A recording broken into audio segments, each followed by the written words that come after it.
दोस्तों वीडियो को शुरू करने से पहले मैं आपको डिस्क्लेमर देना चाहूँगा कि वीडियो सिर्फ और सिर्फ एजुकेशनल पर्पस के लिए है। यहाँ पे आपको इन्वेस्टमेंट एडवाइस नहीं दी जाती, तो वीडियो को देखकर आप सीख सकते हैं और इन्फॉर्मेशन को ले सकते हैं। दोस्तों कल का दिन काफ़ी इंटरेस्टिंग था स्टॉक मार्केट को लेकर। कल के दिन मार्केट ने काफ़ी इंटरेस्टिंग परफॉर्म किया। लार्ज कैप कंपनीज के स्टॉक चले, स्मॉल कैप कंपनी के स्टॉक चले, लेकिन मिड कैप कंपनीज के स्टॉक्स नहीं चल पाए। साथ में टेक ने भी अच्छा परफॉर्म किया, बैंक्स ने भी अच्छा परफॉर्म किया एंड काफ़ी सारी कंपनीज है जिनके स्टॉक प्राइस 15% तक क्रैश हो गए और काफ़ी सारी कंपनीज है जिनके स्टॉक के प्राइसेस 15% तक ऊपर भी गए थे। तो कल के दोनों वीडियोस को आप देख लेना, काफ़ी इंटरेस्टिंग है और काफ़ी इंपॉर्टेंट इन्फॉर्मेशन आपको वहाँ पे मिलेगी। अब देखो कल के दिन यूएस के मार्केट तो बंद थे, छुट्टी थी इंडिपेंडेंस डे की वजह से, तो क्लोजिंग बेसिस का डेटा तो नहीं है। परसों की क्लोजिंग हमने देखी, यूएस मार्केट की ठीक थी, उसका रिएक्शन हम कल मार्केट्स में देख चुके हैं। लेकिन दोस्तों कुछ बड़ी खबरें हैं, अपडेट्स हैं, वो एक बार मैं आपको बताने की कोशिश करता हूँ, उसके बाद में हम स्टॉक्स पे आते हैं। उनको लेकर भी कुछ बड़ी अपडेट्स हैं। अब देखिए दोस्तों, ट्रंप की तरफ से एक सूचना मिल चुकी है कि ट्रंप सेंड करेंगे, भेजेंगे वार्निंग लेटर। वार्निंग लेटर मतलब चेतावनी उसमें मिलेगी। कंट्रीज को मिलने वाली है, 10 से लेकर 12 कंट्रीज आप देख सकते हैं टैरिफ के बारे में। अब इसमें इंडिया की क्या सिचुएशन है उसको भी चेकआउट करते हैं, क्योंकि यहाँ पे आप देख सकते हैं टैरिफ ट्रंप की तरफ से अनाउंस हो चुका है 200 कंट्रीज पर, और इसमें इंक्लूडेड है इंडिया भी। ठीक है, आगे चलकर डिस्कशन करते हैं। अब देखो आपको पता ही होगा कि 90 डेज का एक यहाँ पे ट्रंप ने टाइम दिया था कि 90 डेज तक चलो हम सब कुछ हटा देते हैं और उसके बाद में सारे टैरिफ लगेंगे। ये टाइम है, इसके बीच में आप हमसे बातचीत कर लो, नेगोशिएशन कर लो, जो भी डील हो सकती है वो आप कर लीजिए। आप भी टैरिफ हटाओ, हम भी हटाएंगे, नहीं तो हम भी लगाएंगे, आप भी लगा दो। ठीक है, तो 90 डेज का टाइम था। अब उसके बाद में दोस्तों एक वीडियो में मैंने आपको दिया था कि 90 डेज के बाद में क्या हो सकता है। अब मैंने आपको बताने की कोशिश की थी कि ये जो टैरिफ है इसको लेकर मार्केट चीज़ों को प्राइस इन करेगा और उसके हिसाब से मार्केट नीचे तो जाएगा लेकिन वापस से ऊपर जाने की कोशिश करेगा, और बार बार टैरिफ टैरिफ करके मार्केट ड्रॉप नहीं होगा जब तक कुछ बहुत ही अलग टैरिफ या बहुत ही ज़्यादा टैरिफ ट्रंप नहीं लगा देता है इंडिया के ऊपर। ठीक है, तो ये सिचुएशन थी, उसके हिसाब से मार्केट अभी परफॉर्म कर रहा है। साथ में आप देख सकते हैं जो 90 डेज का टाइम था वो खत्म हो रहा है 9 जुलाई को, यानी अब से कुछ दिन बाद, 3-4 दिन बाद ये जो टाइम है ये खत्म हो जाएगा। ठीक है, तो इसके अंदर काफ़ी सारी बातें यहाँ पे मेंशन होगी लेटर के अंदर कि कितना टैरिफ लगेगा, किस कंट्री के ऊपर लगेगा, कौन कौन से ट्रेड एग्रीमेंट्स वहाँ पे साइन हो सकते हैं। ठीक है, ये सब चीज़ें यहाँ पे बोली जा चुकी है। देखो यहाँ पे बोल दिया है कि अभी कुछ दिन बचे हैं, अग्रीमेंट कर लो, नहीं तो फिर हम भारी टैरिफ आपके ऊपर लगाएंगे और उसके बाद में वो हटेगा भी नहीं। ठीक है, आगे चलते हैं। इंडिया और यूएस की क्या सिचुएशन है इसके अंदर, क्या हमको भी वार्निंग मिल सकती है या फिर नहीं? तो देखिए दोस्तों, उसके चांसेस काफ़ी कम है क्योंकि यहाँ पे नेगोशिएशन चल रहा है। आप देख सकते हैं यहाँ पे कंटिन्यूसली बातचीत चल रही है, और बताने की कोशिश की थी कुछ टाइम पहले कि जल्द ही टेम्परेरी बेसिस पे इंटरिम जो बिल है वो आ जाएगा। परमानेंट अभी नहीं आएगा, लेकिन उसको बोले 48 घंटे हो चुके हैं, 48 आवर्स हो चुके हैं, बट अभी तक ऐसा कुछ भी देखने को नहीं मिला है। ठीक है, साथ में दोस्तों आप देख सकते हैं कि नेगोशिएशन किसको लेकर चल रहा है। यूएस चाहता है कि इंडिया का जो एग्रीकल्चर प्रोडक्ट्स वाला मार्केट है, जिसको हम बोल सकते हैं खेती बाड़ी कृषि, इसमें और जो डेयरी प्रोडक्ट्स वाला आइटम है ना, इसके अंदर अमेरिकन कंपनी एंट्री कर जाए। बट इंडिया इसको लेकर काफ़ी मतलब ज़्यादा सचेत है, सिक्योरिटी रीजंस के चलते हैं, क्योंकि अगर एग्रीकल्चर सेक्टर के अंदर ये आ जाता है तो फिर बहुत बड़ी यहाँ पे दिक्कत हो सकती है अपने फार्मर्स को और डेयरी सेक्टर को। ठीक है, तो इंडिया नहीं चाहता है कि यूएस यहाँ पे एंट्री करे, लेकिन यूएस चाहता है कि हम इस सेक्टर के अंदर एंट्री कर जाए। अब नेगोशिएशन के अंदर यही सब चीज़ें चल रही है। साथ में दोस्तों आप नोट कर सकते हैं कि ट्रंप ने क्लेम किया था कि इंडिया ने दरवाजे खोल दिए हैं टैरिफ कम करने के, तो हम भी एंट्री कर सकते हैं इस सेगमेंट के अंदर।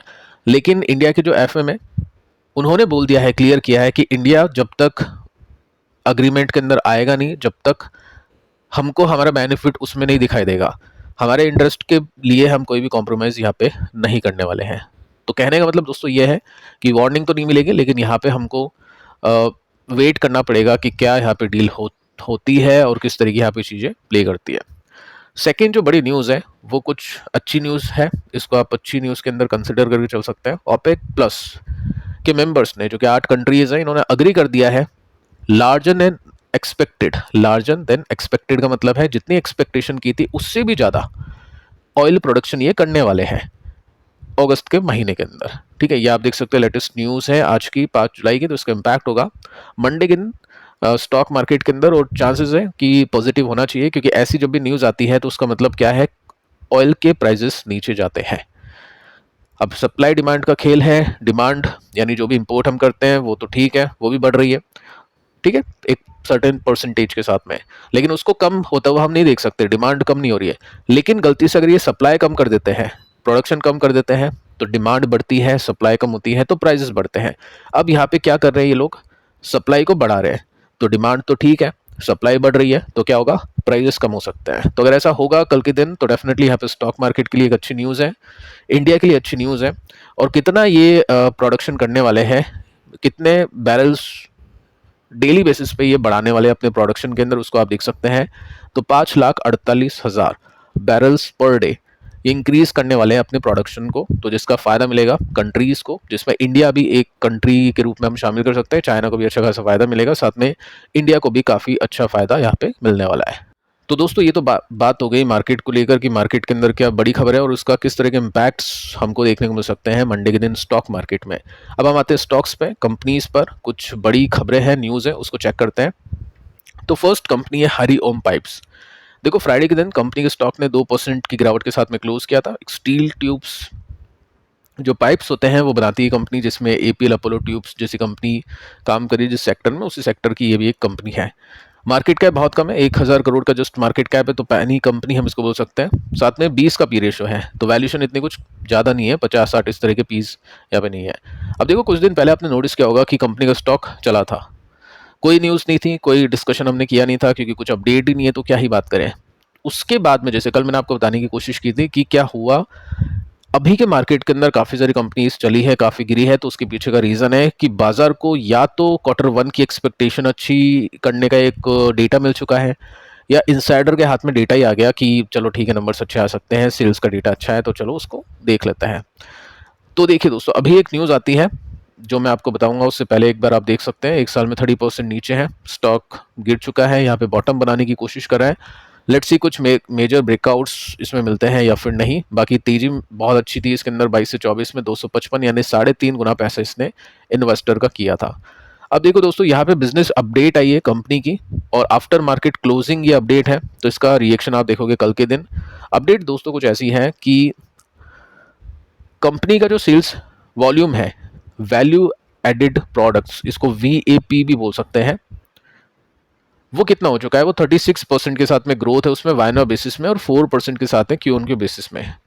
टोटल सेल्स की बात करें तो टोटल सेल्स में ग्रोथ है 35% की, तो 35% टोटल सेल्स में, और वीएपी के अंदर 36% की ग्रोथ है। अब अपन कैसे इसको पता करें कि अच्छी है या खराब है, तो अपन क्या कर सकते हैं, क्वार्टर 4 यानी पिछले क्वार्टर की वॉल्यूम ग्रोथ को देख सकते हैं, उसको देख के हम यहाँ पे चेक करते हैं। तो देखिए दोस्तों आपके सामने अब डेटा है क्वार्टर 4 का, पिछले क्वार्टर का, और इसके अंदर आप देख सकते हैं कंपनी की जो वीएपी यानी वैल्यू एडिड प्रोडक्ट्स, जो अभी 35% की बढ़ी थी, पिछले क्वार्टर में ये 46% के साथ में बढ़ चुकी है वायनोवा बेसिस में।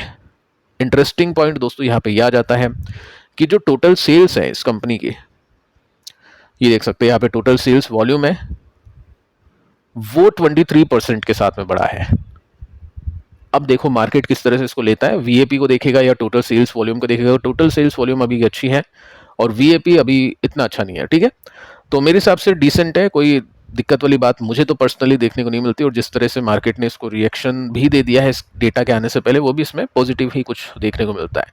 बाकी देखते हैं दोस्तों मंडे को किस तरह के रिएक्शन यहाँ पे आते हैं। कंपनी कैसी है, कंपनी ग्रोइंग है, यहाँ पे 15, 32, 46, 57, उसके बाद में 62, कंटिन्यूसली कंसिस्टेंसी के साथ में कंपनी का प्रॉफिट इसका बढ़ते जा रहा है। साथ में होल्डिंग के स्ट्रक्चर को भी देखें तो एफआई का स्टेक अच्छा खासा है, पिछले क्वार्टर में माइनर सा इंक्रीज किया है, और डीआईएस ने भी इसमें इंक्रीज किया है। लेट्स सी कि इस क्वार्टर में कैसा डेटा हमको देखने को मिलेगा। सेकंड जो कंपनी इसका नाम है आरवीएनएल, रेल विकास निगम, और इसके अंदर आप नोट कर सकते हैं 81,000 करोड़ का मार्केट कैप, 63 का इसका पी रेशो है। अब पी रेशो को थोड़ा सा डिटेल में देखते हैं आगे चल के, समझने वाली बात है यहाँ पे। एक साल में 20% नीचे है, 5 साल में अच्छे रिटर्न से, बट कोई भी ब्रेकआउट अभी तक इसमें देखने को नहीं मिला। जो भी निफ्टी में देखने को मिल चुका है, काफ़ी सारी कंपनी इसमें हो चुके हैं, यहाँ पे अभी पेंडिंग है।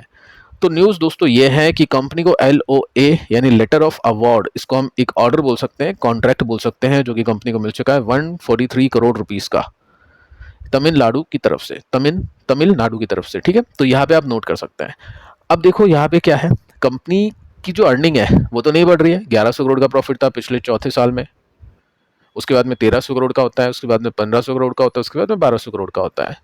तो 4-5 साल में जब कंपनी का प्रॉफिट ही बढ़ा तो कंपनी के स्टॉक का प्राइस 1800%, 18-20 गुना कैसे हो गया। यहाँ पे भी आप देखो कंपनी की प्रॉफिट की ग्रोथ कैसी है। 10 साल की 14% की CAGR है, 5 साल की 11% के है, 3 साल में तो प्रॉफिट बिल्कुल नहीं बढ़ा। सेल्स देख लो, कुछ है ही नहीं, 3 साल में तो जीरो है एक तरह से। लेकिन इसी के साथ में अगर मैं आपको स्टॉक के प्राइस का परफॉर्मेंस दिखाऊं तो वो आप देखोगे तो बहुत खतरनाक है।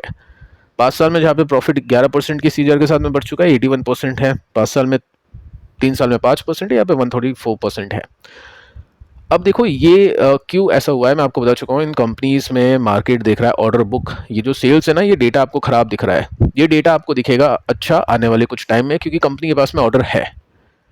अब वो पॉइंट ये बनता है कि कंपनी उस ऑर्डर को टाइमली पूरा करती है, पेनल्टी से बचती है या फिर नहीं।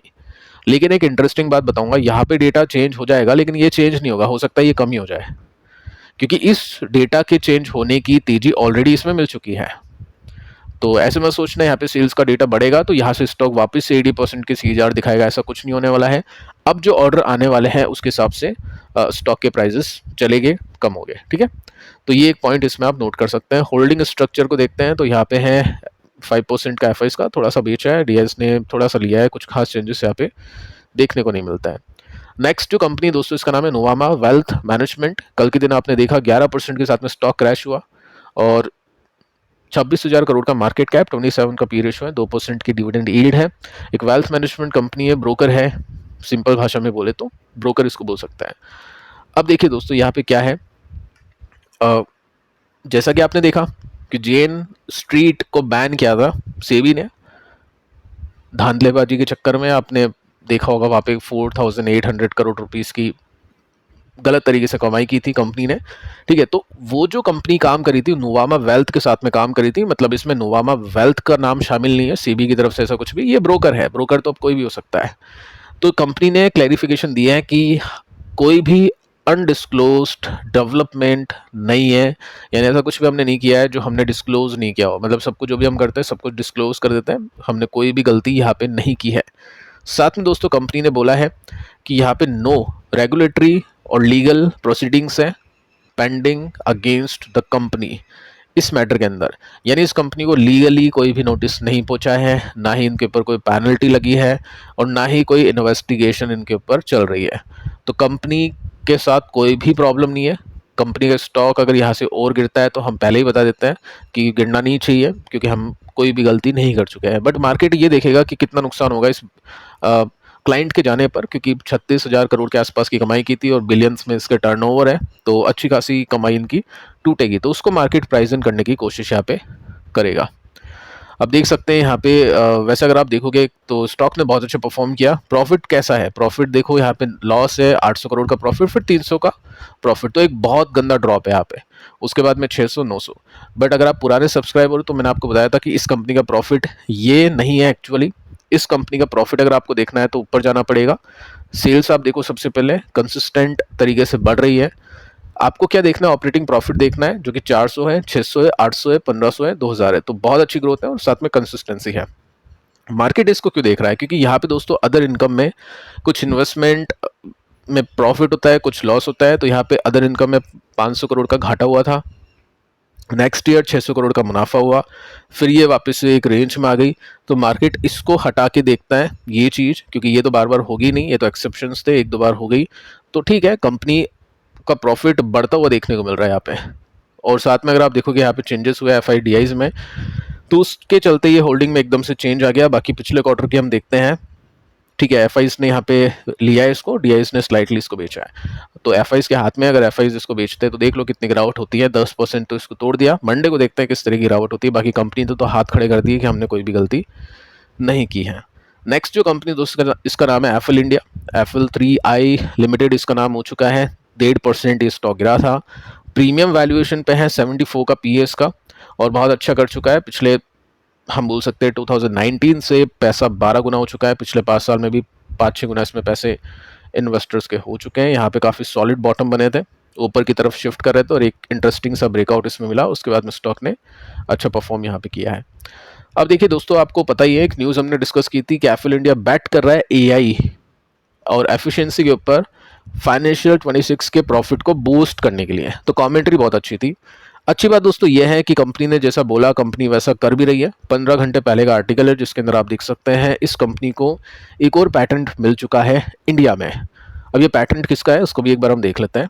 तो यहाँ पे आप नोट कर सकते हैं कि कंपनी को 14th पैटेंट मिल चुका है, यानी 14 पैटेंट है कंपनी के पास, पैटेंट है अभी कंपनी के पास में इंडिया में। अब ये किसको लेकर मिला है? AI powered ad fraud detection system, यानी जो भी फ्रॉड होते हैं उसको पहले ही कंपनी डिटेक्ट कर ले AI के जरिए। क्योंकि अभी आप देख सकते हैं काफ़ी सारे एडवर्टीजमेंट चलते हैं, स्टॉक मार्केट के भी ऐड आप देखते हैं जिसमें जो एड रन करा है उसको कुछ आता नहीं है, लेकिन वो फ्रॉड है, वो आपको जस्ट प्रॉमिस करता है जैसे आप उस पर क्लिक करोगे उसके चैनल पे पहुंच जाओगे, या किसी की फेक फोटोग्राफ लगा के एडवर्टीजमेंट ये चलाते हैं विदाउट सेबी रजिस्टर्ड होके। ठीक है, तो ये सब चीज़ें यहाँ पे देखेगी। और भी बैटिंग एप्लीकेशंस भी है उसके अंदर भी बेवकूफ़ बनाते लोगों को, तो वो सब चीज़ यहाँ पे डिटेक्ट होगी। बहुत सही है वैसे ये चीज़ करना, और इससे कंपनी का प्रॉफिट अच्छा खासा बढ़ सकता है। सो गुड न्यूज़ है इस कंपनी के इन्वेस्टर्स के लिए। बाकी दोस्तों कंपनी का जो नेट प्रॉफिट है वो बढ़ते जा रहा है, 135, 215, 245, 200, 300 करोड़ हम बोल सकते हैं इसको, 382 करोड़। तो अच्छी ग्रोथ इसमें दिख रही है। सेल्स की ग्रोथ भी बहुत हेल्दी है और प्रॉफिट की ग्रोथ भी बहुत हेल्दी है ग्रोथ के हिसाब से अगर हम देखें तो इसको, ग्रोथ कंपनी के हिसाब से। बाकी एफआईज ने थोड़ा सा बेचा और डीआईज ने इसके अगेंस्ट में थोड़ा सा लिया है पिछले क्वार्टर में। सो फिलहाल दोस्तों इस वीडियो में इतना ही। बाकी कल की दोनों वीडियोस को आप देखना, बहुत इंटरेस्टिंग यहाँ पे आपको सीखने को मिलेगा। एक वीडियो 20 मिनट का, एक वीडियो 15 मिनट का है। और मिलते हैं दोस्तों कल किसी और वीडियो में किसी और इन्फॉर्मेशन के साथ। तब तक के लिए बाय बाय।